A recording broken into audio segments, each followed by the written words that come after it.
SC ST OBC होने का दर्द SC ST OBC होकर ही समझा जा सकता है, पहली बात। दूसरी बात, गाइडलाइन SC ST OBC के लोगों ने नहीं बनाई, समिति ने बनाई है। समिति ने किस आधार पर बनाई? जिस तरह से लगातार हायर एजुकेशन सेंटरों में इस तरह के अपराधों की संख्या बढ़ रही है, 118% की वृद्धि हो गई, इसके आधार पर रिपोर्ट बनी है।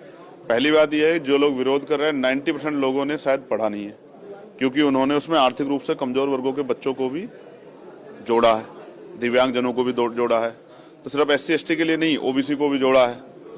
तो मेरी समझ में ये नहीं आ रहा है कि जब उसमें EWS यानी कि आर्थिक रूप से कमजोर वर्गों को जोड़ दिया गया है, जिसमें सारे ही सामान्य जाति के बच्चे हैं, ये अलग जो है आर्थिक रूप से कमजोर वर्ग है जिसमें SC ST OBC नहीं है, सिर्फ सामान्य जाति के बच्चों को 10% आरक्षण दे दिया गया है, तो उनको भी उसमें ऐड कर लिया गया, तो फिर किसी को दिक्कत क्या हो रही है? फिर वो सामान्य के, दलित के और पिछड़ों क्या? मैं तो इसको एक ट्रैप मानता हूँ।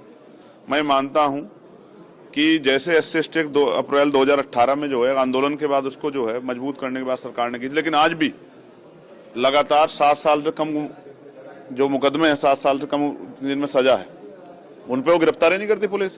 तो इम्प्लीमेंटेशन सबसे इंपॉर्टेंट होता है, तो सरकार इम्प्लीमेंट तो करा नहीं पा रही। मैं आपको उदाहरण बताता हूँ, बच्चों की बात कर रहे हैं, प्रोफेसर, असिस्टेंट प्रोफेसर, एसोसिएट प्रोफेसरों के हाल पूछे आप जाके यूनिवर्सिटियों में।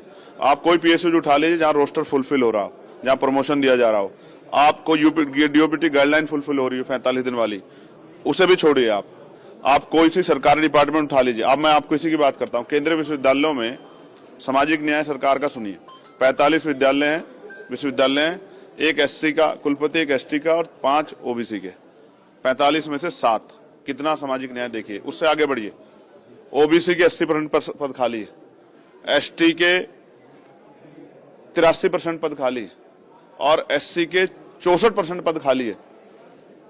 आप बताइए कौन सा सामाजिक न्याय सरकार कर रही है? जो आंखों में दिख रहा है उस पे वो हो रहा है। मुझे ऐसा लगता है कुछ लोगों को जो अपना जन्म से अधिकार मानते थे, कमजोर वर्गों को, मैंने अपनी कानों से सुना, मैं बच्चों से बैठता हूं,